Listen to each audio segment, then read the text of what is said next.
నమస్తే. నేను మీ అశ్విని కుమార్. మొత్తానికి 18వ లోక్‌సభకి స్పీకర్‌గా ఓం బిర్లా ఎన్నికయ్యారు. ఓం బిర్లా ఎన్నికవ్వటానికి ముందు 24 గంటల ముందు నుంచి చాలా నాటకీయ పరిణామాలు చోటు చేసుకున్నాయి. 1976 తర్వాత కూడా మళ్ళీ లోక్‌సభ స్పీకర్‌కి ఎన్నిక ద్వారానే అంటూ కాంగ్రెస్ కూటమి ముందుకొచ్చింది. అక్కడ ఏకాభిప్రాయానికి ఒప్పుకోలేదు. డిప్యూటీ స్పీకర్ పదవి మాకివ్వాలి, ట్రెడిషన్ అంటూ కూడా రాహుల్ గాంధీ కొన్ని స్పీచ్లు ఇచ్చారు. దాని గురించి కూడా ముందు ఒక వీడియో చేశాను. అయితే ఎక్కడ వాళ్ళ ప్రయత్నాలు ఫలించలేదు. ఎన్డీఏ రాహుల్ గాంధీ లేదు, కాంగ్రెస్ కూటమి చెప్పిన కండిషన్స్కు ఒప్పుకోలేదు. అందుకని కాంగ్రెస్ కూటమి కూడా సురేష్ని లోక్సభ స్పీకర్గా కాంగ్రెస్ కూటమి తరఫున వాళ్ళ అభ్యర్థిని ప్రకటించారు.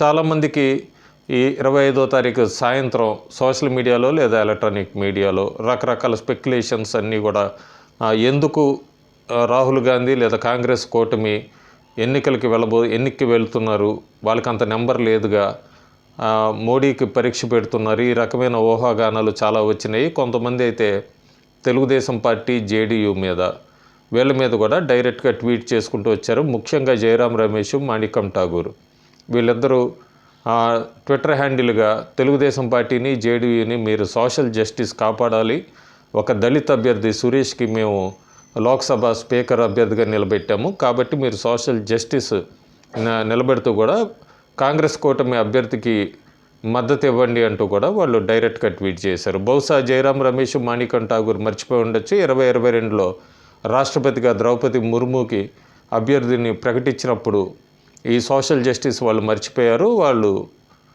అప్పుడు మద్దతు కూడా ఇవ్వలేదు ద్రౌపది ముర్ముకి.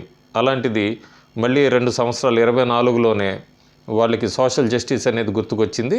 తెలుగుదేశం పార్టీ జేడీయూని ఇద్దరిని కూడా కాంగ్రెస్ కూటమికే ఓటేయండి అంటూ కూడా ట్వీట్ చేసి సోషల్ జస్టిస్ గురించి మాట్లాడారు.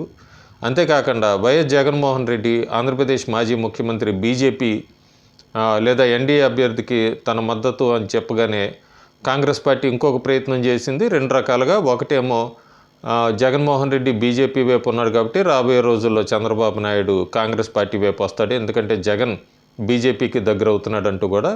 ఇంకొక రకంగా టీడీపీకి బీజేపీకి మధ్య వైరాన్ని పెంచడానికి ప్రయత్నించారు కాంగ్రెస్ అభిమానులు. మొత్తానికి లోక్సభ స్పీకరు ఎన్నిక వాయిస్ ఓట్ మీదే అయిపోయింది. అంటే అందరూ అనుకున్నారు డివిజన్ ఆఫ్ ఓట్స్ మీద జరుగుతుంది అనుకున్నారు. కాంగ్రెస్ పార్టీ నాయకులు కూడా మాట్లాడుతూ మేము ఎందుకు పోటీలో దింపాము అనేది మీకు ఎన్నికల రోజు తెలుస్తుంది, లోక్సభ స్పీకర్ ఎన్నిక రోజు తెలుస్తుంది, మాకు చాలా ప్లాన్స్ ఉన్నాయి, దీని వెనక చాలా కారణాలు ఉంటాయని చెప్పిన వాళ్ళందరూ కూడా లోక్సభ స్పీకర్ వాయిస్ ఆఫ్ ఓట్స్తోనే తేల్చేశారు. ఎక్కడ కూడా డివిజన్ ఆఫ్ ఓట్స్కి ఒప్పుకోలేదు. ఎందుకంటే వాళ్ళకి క్లియర్గా అర్థమైపోయింది ఎన్డీఏకి మెజారిటీ ఉందని చెప్పి, నెంబర్స్ ఉన్నాయని.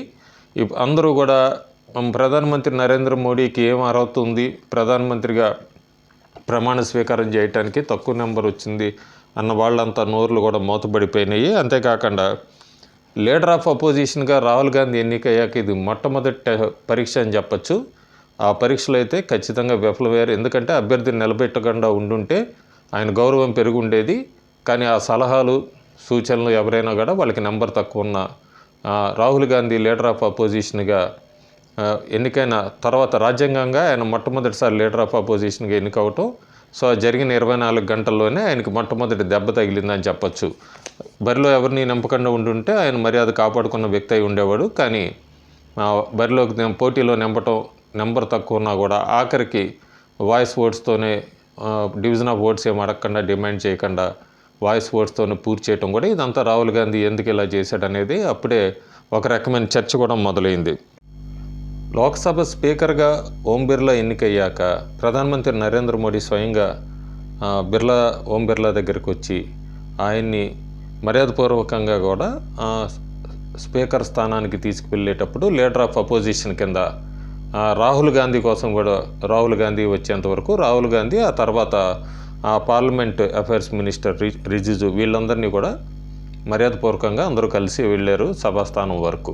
అయితే దీన్ని కూడా కాంగ్రెస్ పార్టీ ఎట్లా ప్రొజెక్ట్ చేసింది అంటే, ఇదిగో చూసారా నరేంద్ర మోడీ రాహుల్ గాంధీకి భయపడ్డాడు, బీజేపీ 240 స్థానాలు వచ్చింది, ఆ 240 స్థానాలు ఇంపాక్టే రాహుల్ గాంధీకి సెకండ్ ఇవ్వటము నరేంద్ర మోడీ, అట్లాగే రాహుల్ గాంధీ రాక కోసం వేచి చూడటం, ఇవన్నీ అంటూ కూడా అప్పుడే మళ్ళీ ఒక రకమైన క్యాంపెయిన్ మొదలుపెట్టింది సోషల్ మీడియాలో. బహుశా వాళ్ళు మర్చిపోయినట్టున్నారు 2019లో కూడా అప్పుడు LOP leader of opposition Adhir Ranjan Chowdhury కోసం కూడా ప్రధానమంత్రి నరేంద్ర మోడీ వేచి చూసి ఆయన వచ్చాకే అంతా కలిసి మళ్ళీ ఓం బిర్లాని 2019లో కూడా స్పీకర్గా ఎన్నికైనప్పుడు మర్యాదపూర్వకంగా అంతా కలిసే స్పీకర్ స్థానం దాకా తీసుకెళ్లారు.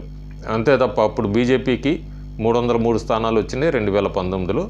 మరి అప్పుడు ఏమి మాట్లాడని కాంగ్రెస్ నాయకులందరూ కూడా ఇప్పుడు 2024లో 240 వచ్చినాయి. అందుకే నరేంద్ర మోడీ రాహుల్ గాంధీకి భయపడి ఆగారు అనేది ఒక విష ప్రచారం సోషల్ మీడియాలో కూడా బాగా సర్క్యులేట్ అవుతుంది. దీనికి వాళ్ళే సమాధానం చెప్పాలి. ఎందుకంటే 2019లో 303 స్థానాలు వచ్చినా కూడా నరేంద్ర మోడీ, అది ఆయన వ్యక్తిత్వం, అది ఎప్పటికి అర్థం చేసుకుంటారో కాంగ్రెస్ వాళ్ళు అనేది ఆ భగవంతుడికే వదిలేయాలి మనం. లోక్సభలో ఎమర్జెన్సీ మీద కూడా కొత్తగా ఎన్నికైన స్పీకర్ ఆయన అదొక డార్క్ ఎరా అని మాట్లాడారు. దానికి కాంగ్రెస్ కూటమి సభ్యులందరూ కూడా ఆ మాట వినపడకుండా కూడా ఎక్కడ కూడా అల్లర్లు సృష్టించడానికి ప్రయత్నించారంటే సభ్యులందరూ కూడా మద్దతుగానే వినాదాలు చేశారు. ప్రస్తుతానికి ఇక్కడ ఒక క్లారిటీ ఏంటంటే మోడీకి పూర్తి మెజారిటీ వచ్చిందని చెప్పొచ్చు లోక్సభ స్పీకర్ ద్వారా. ఇప్పటిదాకా కూడా బల నిరూపణకి ఎన్డీఏలో ఎవరైనా ఎన్డీఏ నుంచి దూరం అవుతారా, ఎన్డీఏ మద్దతుదారులు ఎవరైనా కూడా ఓటింగ్ గైర్హాజరవుతారా, లేకపోతే స్పీకర్ ఎన్నికకి ఎవరైనా కూడా క్రాస్ ఓటింగ్, ఇవన్నీ కూడా వచ్చినాయి. వీటన్నిటికీ ఫుల్ స్టాప్ పడింది. సో ఎన్డీఏకి మెజారిటీ ఉన్నట్టు ఈ రోజు నుంచి.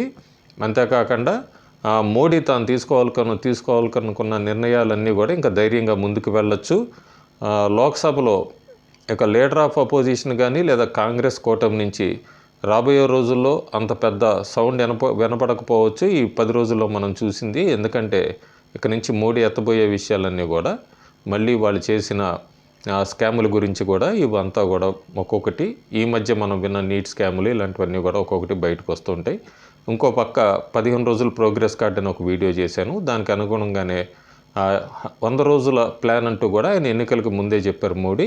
ఆ 100 రోజుల ప్లాన్లోనే ఆయన ఇంకా ధైర్యంగా ముందుకెళ్తాడన్నదైతే ప్రస్తుతం బీజేపీ వర్గాల ద్వారా మనకు అందుతున్న సమాచారం.